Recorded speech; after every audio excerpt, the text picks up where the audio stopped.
Kloroplastdan danışırdım. Denən. Nə qalmışdınızsa onu da denən. Qalmışdı, mən birinə deyim də onda. Hə, onun xloroplastların xarici hissəsi hamar, daxili hissəsi qırışlı idi. Qırışları deyir əmələ gətirən, qirişlərin üst-üstə yığılmasından əmələ gələn qıranlar idi. Hə, qıranlar idi. Daha Nəyin sonra onlarda üst-üstə yarı yığılmasından? fluidlərin üst-üstə yığılmasından əmələ gələn qıranlardır. Aha, tamam. Onların yarınmaya mühiti stroma adlanırdı. O da xalça döşənək kimidir mənası. Bəli. Orada da bəs nukleotit olur, zülal olur, amin turşu olur da. Sonra onlarda necə zülal sintezi baş verirdi. Hə, özlərinə məxsus zülal sintez edirdilər. Bir də onlarda xlorofil pigmenti olurdu və buna görə də fotosintez prosesi gedirdi. Və burada fotosintezdə karbohidrat əmələ gəldiyi üçün xloroplastlarda karbohidrat sintezi gedirdi. Tamam. Və bir də Hə. bunlarda stromada əlavə olaraq e, nişasta dənəcikləri və yağ dənəcikləri mövcuddur. Yəni sualda rastınıza çıxsa onu da götürəcəksiniz. Yəni şəkil üzərində biz onu görə bilərik. Bilmirəm də dəqiq yadımda deyil, mövzuda yazılmışdı yoxsa yazılmamışdı. Xromoplastlarda isə sonra onlarda müxtəlif rəngli pigmentlər var idi. Məsələn, sarı var idi, yaşıl, yox, narıncı var idi, bir də qırmızı olurdu. Bu da xəzan vaxtı yarpaqlarda deyəsən olurdu. Sonra leykoplastlarda isə o əsasən bitkinin görünməyən yerlərində, kök yumrularında, kök yumsovunda olurdu daha çox və onun daxilində ehtiyat qida maddəsi toplanırdı. Bu qədər idi. Yaxşı. Tamam. İzah eləyəcək Nurçin bir membranlı orqanoidləri Birinin, onların quruluşunda deyil. həm quruluşu, həm də funksiyası. Quruluş olaraq yəni 4 dənədir. Quruluş nədir? Yəni, endoplazmatik şəbəkə Golgi kompleksi, vakul, bir də nədir? Lizosom, lizosom. Bəli. 4 dənə idi. Endoplazmatik şəbəkə ilə Golgi kompleksinin quruluşu demək olar ki, eynidir. Kanal, burucu falan onlar da boşluqlar sistemidir.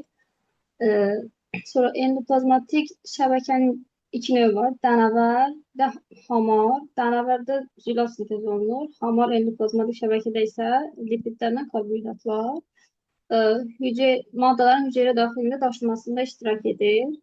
Sonra Golgi kompleksi orada lipidlər və karbohidratlar sintez olunur.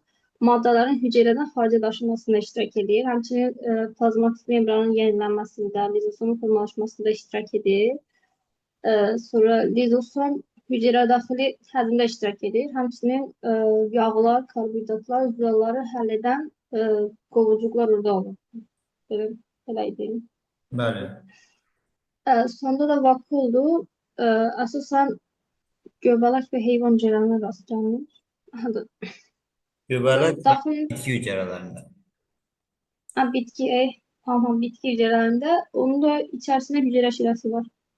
Bəli. Əslində və heyvanlarda da vakul adlı struktur var, amma bu yəni biz dediyimiz bir membranlı orqanoid olan vakul deyil. Yəni onlarda sadəcə belə deyək, ifrazat vakulu olur, yığılıb atılan vakul olur. O Həzm ayrı bir vakulu. şey. Yəni orqanoid sayılmır da belə deyək. Hı. Həm də ki belə Evet. deyək də bizim dediyimiz bu vakul hüceyrə şirəsi ilə dolu olan vakuldur və bu da bitki və göbələklərdə ancaq rast gəlinir. Tamam. Golgi kompleksi quruluş cəhətdən nədən təşkil olunmuşdu onu dedin? Elə kanal, boşluq, vurucuqdur. Yadımda deyil onların adları Aha. falan. Yəni lövhə şəkilli boşluqlar, Kanalcıq və vurucuq. kanalcıqlar və qovuqcuqlardan təşkil olunmuşdur. Ha, Qovuqcuq. Qovuqcuq yəni girdə balaca şişkinlik o mənasında. Yəni şəklə də baxsaq biz onu oradan görə bilərik. Tamam. başa düşdüm. Deməli, bir də mitoxondri və plastit sözlərinin mənalarını denəsəm. Mitos, sapter. O ikinci sözü deyə bilmirəm, amma mənasını deyirəm dənəvər. Aha, xondrion deməkdir ikinci söz. Hədə deyə bilmirəm də tələffüzüm biraz qəribə çıxır. Aha. İkincisi də nədir? Plastit sözünün mənası. Plastik, plastikosdur, düzəldilmiş, hazırlanmış. Yəni istehsal. Plastidis formalaşmış, düzəldilmiş. Mənası düzdür. Plastikoz plastik mübadilənin mənasıdır. Plastidis Ha, isə plastik sözünün plastik. mənasıdır. Mənası deyəndə, Anladım. yəni Yunancadan alır. Tamam. Davam edirik Nisa ilə. Nisa bizə membransız orqanoidlərin funksiyasını və quruluşu barədə məlumat verəcək. Membransızlar ribosomla hüceyrə mərkəzidir. Bəli. Ribosomda iki hissədən ibarət idi. Böyük və kiçik hissə. Ən qədim orqanoid idi. Real sintez olunurdu. Bir polisom şəklində olurdular. Bir polisomda 4-40 ədəd ribosom ola bilirdi. Hüceyrə mərkəzi də iki sentrioldan ibarət olurdu. Ali bitki hüceyrələrində olmurdu. Bir də bölünmədə iştirak edirdi, hüceyrə bölünməsində. Hüceyrə bölünməsində hüceyrə mərkəzindən başqa hansı orqanoid iştirak edir? Hüceyrə bölünməsində mitoxondriya ola bilər. Bilavasitə yox. Enerji mənbəyi olaraq bəlkə də iştirak edə bilər, amma bilavasitə iştirak etmir.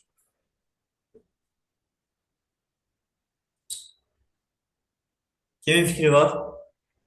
Holgi kompleksi var idi. Bəli. Hansı Bitkilərdə. bitkilərdə bəli, sitoplazmanın Onlarda bölünməsi hüceyrə divarı olduğu üçün boğumlanarak bölünə bilmirdilər. Holgi kompleksi vasitəsilə iki lövh əmələ gəlirdi. Böyle mərkəzdən xaricə doğru bölünürdü. Bəli, doğrudur tamamilə. Yaxşı. Deməli, sən məlumat ver, hepatit C virusu barədə nə bilirsən danış. Hepatit C erinti tərkibli virus idi. Aha. Bir küre şəkilli idi. Lipid qatı, zülal molekular və kapsiddən ibarət olur. Hı. Başqa nə deyə bilərəm? Hansı orqanda xəstəlik törədir? Qaraciyərdə. Elə bir. Qaraciyərdə xəstəlik törədir. Bəli, doğrudur. Yaxşı. Bir də bakteriofag barədə məlumat ver. Ondan sonra keçərik biokimiyaya. Bakteriyofaglar bağırsaq çöpü bakteriyalarında parazitlik edirdilər. Üç hissədən ibarət olurdular. Başçıq, quyruq, bir də quyruq çıxıntısından. Bəli. Başçıq və quyruq kapsidlə örtülü olurdu. DNT başçıqda yerləşirdi. Bir də kanal olurdu ki, DNT hüceyrə daxilinə keçsin. Quyruqda olurdu. Bəli. Yaxşı. Davam edirik. Rahidə ilə davam edək. Deməli, Rahidə bizə biokimiya barədə cavab verəcək. Deməli, sənin üçün yaxşı, maraqlı suallar fikirləşək, görək. Deməli, nə deyək sənə? Çox maraqlı fikirləşməyim mən. Yaxşı, zülalların tərkibində hansı elementlərə rast gəlinər? Azotdur, karbondur, hidrogendir, oksigen. Başqa? Başqa, digər, məsələn, dəmir olurdu zülalların tərkibində, magnezium Olur olurdu. deyəndə ola bilər. Yəni, bütün zülallar. Ola bilər. Siz ola bilərlə bir yerdə soruşursunuz, Bəli, yoxsa mütləq? bəli. Dəmir ola bilər, kükürd ola bilər, magnezium ola bilər. Tamam. Fosfor da bəlkə ola bilər bəzən. Bəli. Yaxşı. Xlorofilin struktur komponenti, Xlorofil magnezium idi. insulinin struktur komponenti, İnsulin, bir dəqiqə, o yadımdan çıxdı. 65 deyəsən. Sink, bildim. Sonra Ee, Hemoglobinin struktur komponenti, Dəmir. tiroksinin struktur komponenti. Yod. Şuallar neyi toplayır? Kalsiyum, stronsiyum. Asid ile neyi toplayır? Vanadyum. Su gülü, Radyum. ee, kök ayaklar, Barium, kalsiyum. kaymak çayı, Lityum. yosunlar. Yod. Tamam. Devam edirik Nuru ile. Hücrenin terkibinde faiz miqdarına göre en çok olan madde hansıdır?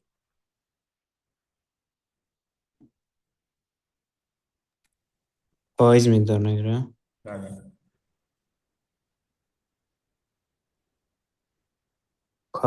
Oksijen. oksigen maddesi var ki hücrenin terkibinde yok. Siz madde demediniz. Ne dediniz ki? Madde dediğimi yani oksigen yani hücrede serbest şekilde oksigen azalarda olur da. Yani öz terkibinde yok. Serbest saldı ha. Aha, bəli. Madde olarak da element olarak demirəm. Madde olarak. Yani gaz şeklinde, yani madde olarak oksigen desen gaz şeklinde. Hücrenin terkibinde oksigen gaz değil. Su. Öyle? Su. Sudur. Bəli. Su. Neçə faiz? Ee, 70 idi. 70-80. 70'ten 80'e kadar. Az tekrar eləmirsən Nurul. Biraz bundan sonra ciddi yanaş. Bir de şeyler denen. O birisi mesela o karaciğer var idi. E, Əzələ hücrəsi, ne bileyim sümük, qığırdaq zadolar denen. Neçə faizli oldu? Deməli, beynin 85% idi. Qaraciyərin 70%. Sonra sümüyün 20% idi. Aha. Başqa nə idi? Əzələ vardı yəqin orada. Əzələ 75. Aha. Başqa nə qaldı? Pi var idi deyəsən. O da 20 idi. Bəli. Tamam. Deməli, keratin zülalı hidrofildir, hidrofob.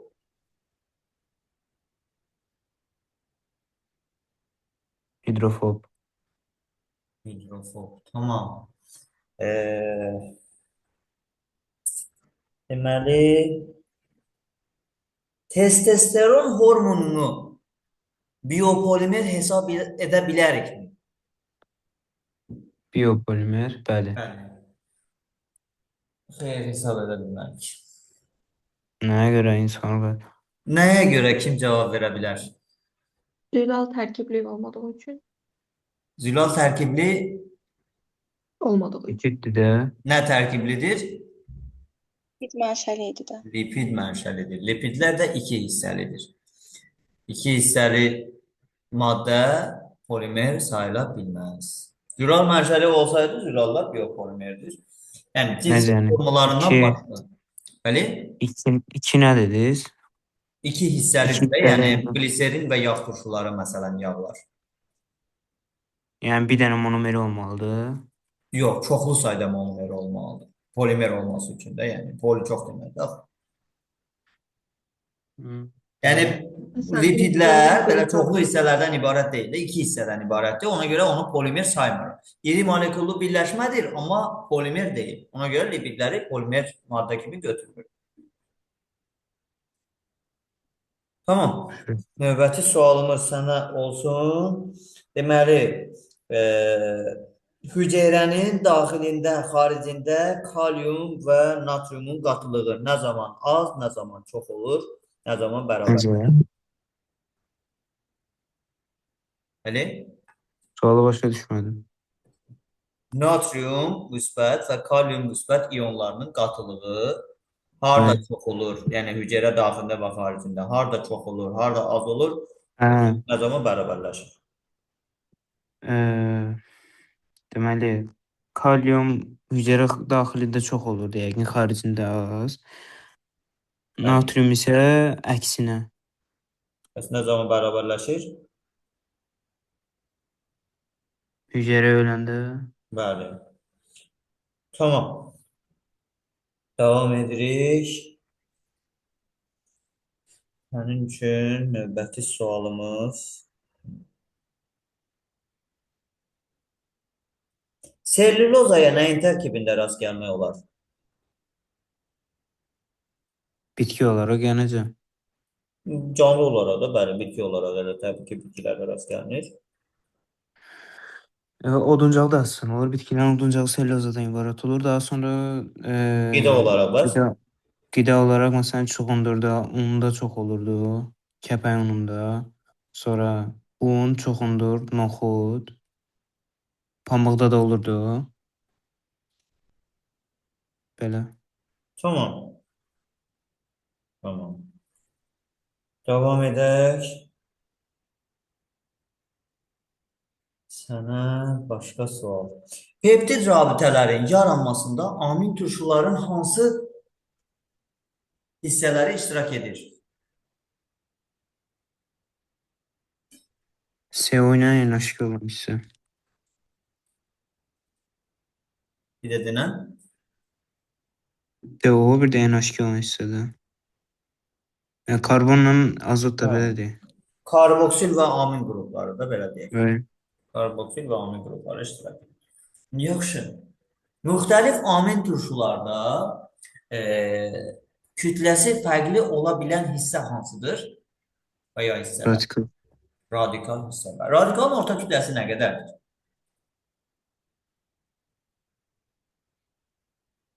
%56 idi. Biraz azalt.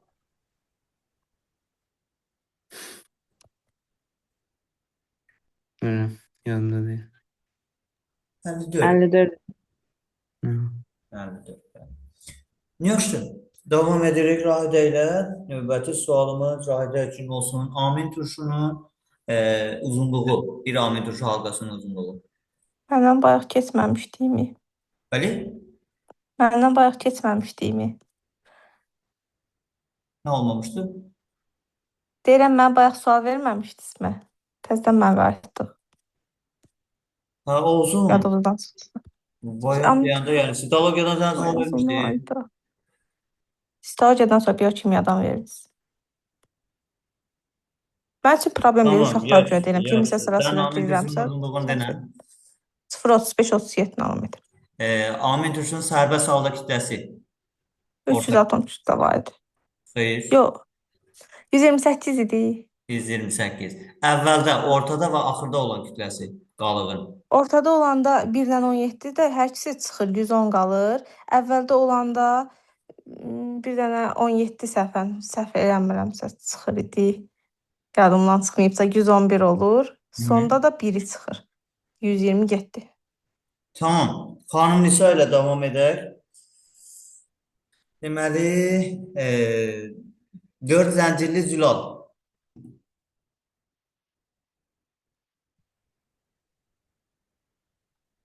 Hansıdır? Sual necədir? 4 zəncirli zülal hansıdır?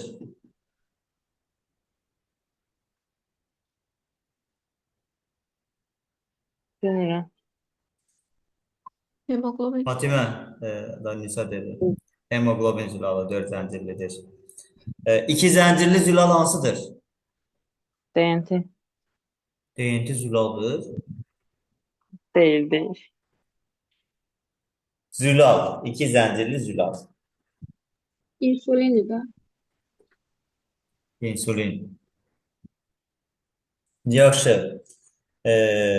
İnsulin tərkibində neçə növ və neçə ədəd amin turşu qalığı var? 18 növ amin turşu qalığı var idi. Bəli, bəs neçə ədəd?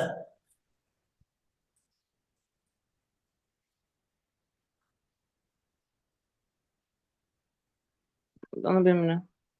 Neçə ədəd Fatimə? 2 dənə idi. 51 idi. 51, bəli. Biraz 2 dənə olmadı da. 18 növ deyirsənsə 2 dənə necə olsun? Yəni ən azı hərəsindən bir növdən, hər növdən bir dənə götürsək ən azı 18 dənə edəcək. Yəni say olaraq 51-dir. Birində 20, 21, digərində 30 amin turşu qalığından ibarət olan 2 zəncirdən təşkil olunmuşdur. Yaxşı. Əksər zülallar öz bioloji funksiyasını neçəncili quruluşa malik olduqdan sonra yerinə yetirirlər? Xanım Nisa. Üçüncülü Bəli. Üçüncülü quruluşda hansı rabitələr olur? peptid rabitə, hidrogen rabitəsi, bir də hidrofob rabitə. Peptid, hidrogen, bir də nə? Hidrofob. Hidrofob sözünün mənası nədir? Hidro ısı, fob qorxuram deməkdir. Aha, qorxu və ya nifrət mənasını verir. Tamam, davam edirik. Deməli, ribonukleaza zülal fermentindən neçə növ amino qalığı var?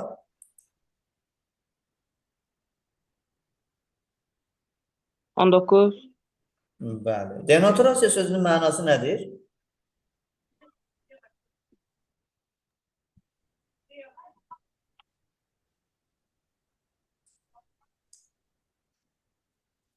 D. Yoxluq. Natura təbii. Yoxluq, aradan qaldırılma, natura təbii deməkdir. Bəli. Bəs albumin zülalı neçə dərəcədə denaturasiyaya uğrayır? 60-70.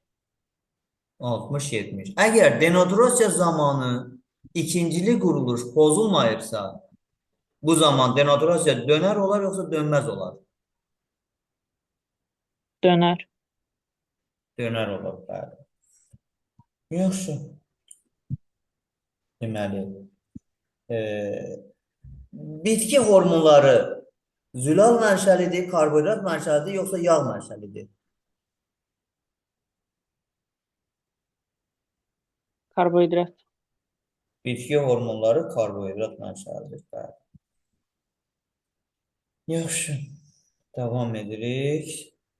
Fatimə ilə davam edək.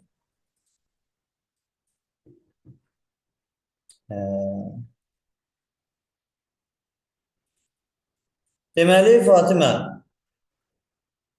DNT tərkibində bir azot əsası maksimum neçə rabitə yarada bilər? Bir azot əsası. Bəli, maksimum neçə rabitə yarada bilər? Bax, yeni tip suallar da, elə bil ki, bugün nəsə beynimə yaxşı suallar gəlir. Məsələn, ADN azad əsası qarşıdakı ilə yaradır. Məsələn, timinlə. Aha. Bir, başqa Başqa nə ilə rabitə yaradır? ortofosfat torşuqalığı ilə. Azot əsası ilə ortofosfat rabitə yarada bilər. Xeyr. Aralarında karbohidrat var.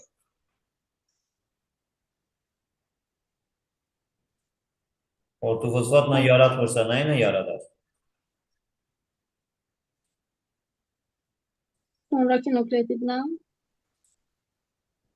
Xeyr. Karbohidrat olar. Maksimum 5 olardı. Sitozinlə guaninə baxır. Ortada olanda. Maksimum 5 necə olur? Sitozinlə guanin ortada olanda 5'dir. Bir də minimumda adenatimin kənarda olanda o da 3.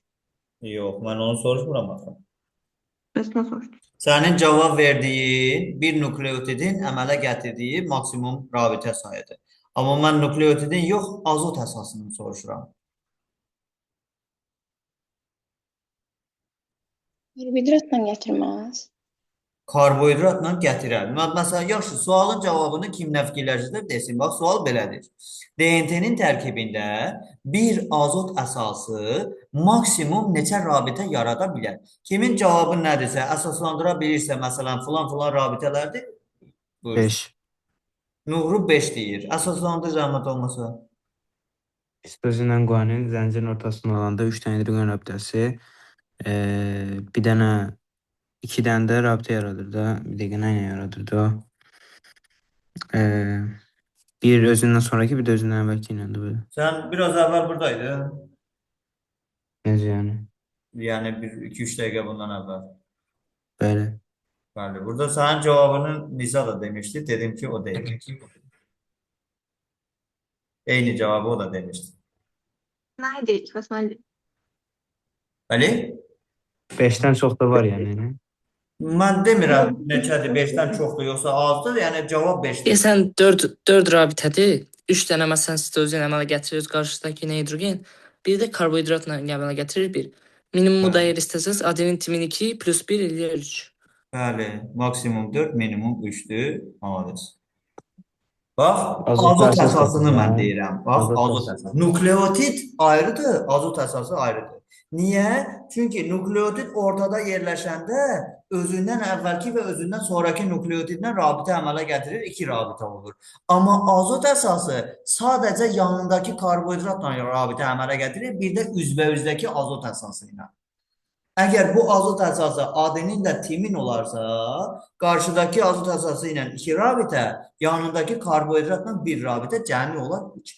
Yox, əgər azot əsası guaninlə sitozin olarsa, onda qarşıdakı azot əsası ilə 3, yanındakı karbohidratla 1 rabitə yaradar, olar 4. Yəni maksimum 4, minimum 3. Aydın?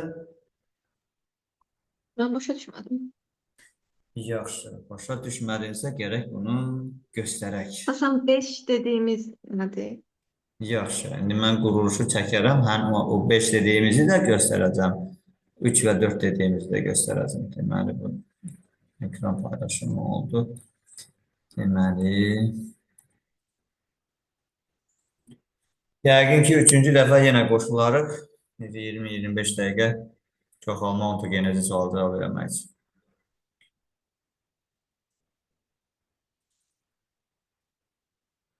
Hazırlığı olan var.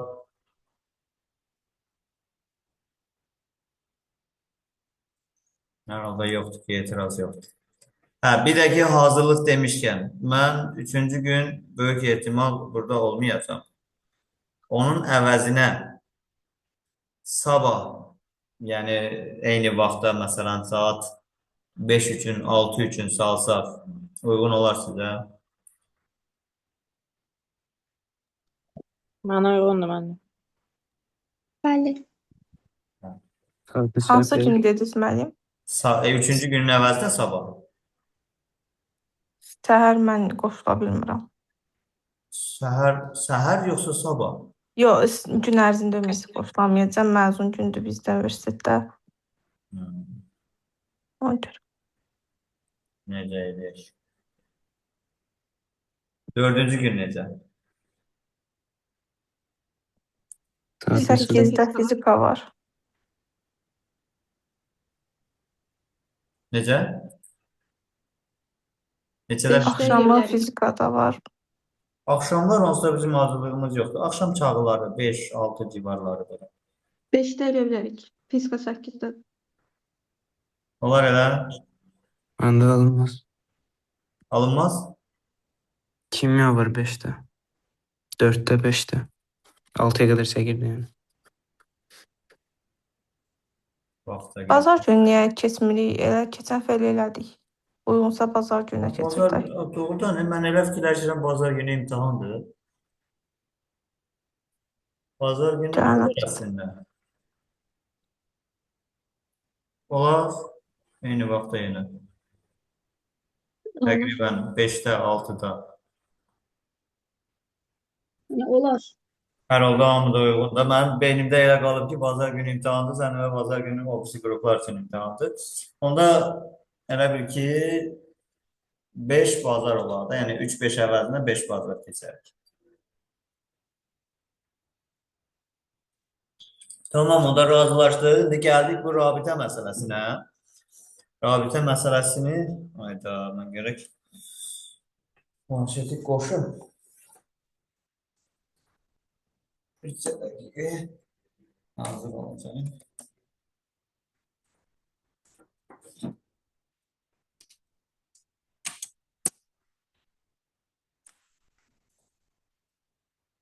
Rabitə məsələsini Elmi başa düşmüşdü, izah elədi. Başqa kim başa düşdü?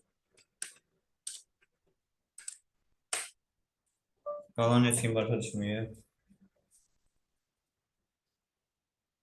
Deməli, aha. Fərz eləyək, Birinci nömrə. məsələn, bu azot əsası, məsələn, ADN-in tutaq ki, bir dənə də çəkim, daha çox çəkməyəcəm. Yəni, 2 dənə. Və bir dənə də qarşı tərəfdə çəkim.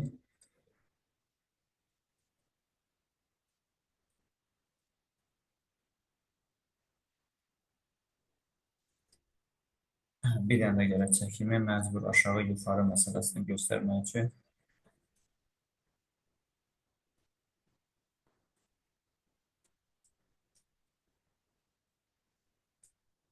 Məsələn, deyək, 1, 2, 3, məsələn, olsun burada 1, 2, 1, 2, buradan da 3, 4.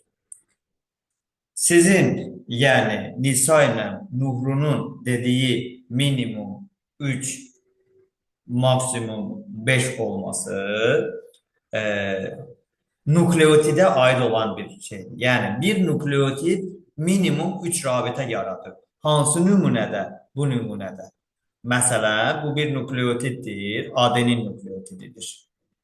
Bunun əmələ gətirdiyi rabitə, iki dənə buradakı hidrogen rabitəsidir. Bir də buradakı polyar kovalent rabitədir. Bu minimum 3 oldu. Maksimum 5 nə zaman? Ortada olan guaninlə sitozin. 3 dənə qarşıdakı ilə, bir dənə özündən aşağıdakı ilə, bir dənə də özündən yuxarıdakı ilə. Bu, nukleotidin əmələ gətirdiyi rabitədir. Mənim soruşduğum nə idi? Azot əsasının əmələ gətirdiyi rabitə. İndi bu hansıdır? Bunu mən göstərim. Məsələn, azot əsası bu ADN-in azot əsası. Bax, sadəcə bu fiqur. Yəni, bayaq üçünü birlikdə işarələmişdim. İndi sadəcə bunu göstərmişəm. Bu, məsələn, azot əsası bir əmələ gətirib yanındakı pentoza ilə, yəni dezoksiriboza ilə, bir də əmələ gətirib qarşısındakı timinlə. Oldu 3. O düzdür, bayaq da 3 idi. Amma ortada olanda, məsələn, tutaq ki, bu sitozin azot əsası nə ilə rabitə yaradır? Yanındakı dezoksiriboza ilə, qarşısındakı guaninlə. Qarşısındakı guaninlə 3, yanındakı dezoksiriboza ilə 4 rabitə əmələ gətirir. Yəni, burada 5 yox, 4 rabitə oldu. Azot əsasının əmələ gətirdiyi 4 rabitə oldu. Niyə 4 rabitə oldu? Nukleotiddən fərqli olaraq bu nukleotid özündən yuxarıdakı və özündən aşağıdakı ilə rabitə yaradırdı. Amma azot əsası özündən yuxarıdakı və aşağıdakı ilə rabitə yaratmır. Sadəcə özünün yanındakı pentoza ilə rabitə yaradır. Aydın? Ümid edirəm ki, yəni, əyani olaraq göstərə bilir. Tamam, lövhəni bağlayıram və davam edirik. Səhv eləmirəmsə, kimlə? Axırıncı sualı Fatiməyə vermişdim. Bəli. Tamam. Deməli, Fatimə, genetik kod böyükdür, yoxsa gen böyükdür? Gen hər halda böyük olur. Bəli, gen böyük olar. Nə üçün? Yəni üzərində DNT-nin üzərində yerləşmirdi. Çoxlu Hər ikisi miqdar DNT üzərində yerləşir. DNT sahəsi idi də. Bəli? DNT-nin müəyyən bir sahəsi. İkisi də DNT-nin müəyyən bir sahəsi. Yox, genetik kod isə tripletiddə. Yaxşı. Nə demək istədiyimi başa düşdüm. Əslində düz düşünürsən, amma ifadə eləmək cəhətdən başqa kimisə fikri varsa buyursun. Və geni genetik kod əmələ gətirildi. Bütün genin tərkib hissəsi. Yəni, böyük olmasına görə, nəyə görə geni genetik koddan böyük hesab edirik? Yəni genin tərkibində genetik kodlar yoxdur. Ona görədir. Yaxşı, sualı belə qoyaq. Gen nəyi kodlaşdırır? Genetik kod nəyi kodlaşdırır? Genetik kod aminotosu kodlaşdırır da yəqin. Bəs gen? Genin kodlaşdırır. Onu bilmirəm. Gen zülalı kod. Gen kodlaşdırdı. Gen zülalı kodlaşdırır. Bax, genin tərifi də belə idi ki, DNT-nin müəyyən hissəsində zülal haqqında məlumat daşıyan bir hissə gen adlanır. Yəni gen zülalı kodlaşdırır, zülal eri birləşmədir. Genetik kod isə zülalı monomeri olan amin turşusunu kodlaşdırır. Ona görə, yəni buradan zülal təbii ki, amin turşudan eri birləşmə olduğuna görə biz deyə bilərik ki, gen də genetik koddan daha iri bir anlayışdır. Davam edirik. Deməli, əgər sıralamada kimdən soruşmamışamsa, Elmirdən soruşmamışam, onu bilirəm. Başqa soruşmadığım, mən bilən hamıdan soruşdum, bir dənə Elmir qalıb. Və Elmirə də biokimya ilə bağlı bir neçə sual verə bilməm.